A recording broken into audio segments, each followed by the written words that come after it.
Clarissa, by Samuel Richardson, in 4 volumes. Volume 1. Author's Preface. The following history is given in a series of letters written principally in a double yet separate correspondence between 2 young ladies of virtue and honour, bearing an inviolable friendship for each other,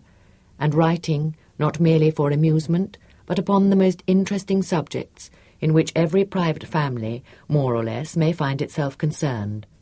and between 2 gentlemen of free lives, one of them glorying in his talents for stratagem and invention, and communicating to the other, in confidence, all the secret purposes of an intriguing head and resolute heart. But here it will be proper to observe, for the sake of such as may apprehend hurt to the morals of youth from the more freely written letters, that the gentlemen, though professed libertines as to the female sex, and making it one of their wicked maxims to keep no faith with any of the individuals of it who are thrown into their power, are not, however, either infidels or scoffers, nor yet such as think themselves freed from the observance of those other moral duties which bind man to man. On the contrary,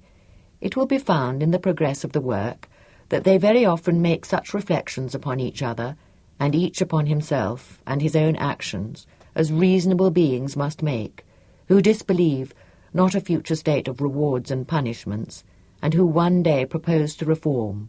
one of them actually reforming, and by that means giving an opportunity to censor the freedoms which fall upon the gayer pen and the lighter heart of the other. And yet that other, although in unbosoming himself to a select friend, he discovers wickedness enough to entitle him to general detestation, preserves a decency as well in his images as in his language, which is not always to be found in the works of some of the most celebrated modern writers, whose subjects and characters have less warranted the liberties they have taken. In the letters of the 2 young ladies, it is presumed will be found not only the highest exercise of a reasonable and practicable friendship between minds endowed with the noblest principles of virtue and religion,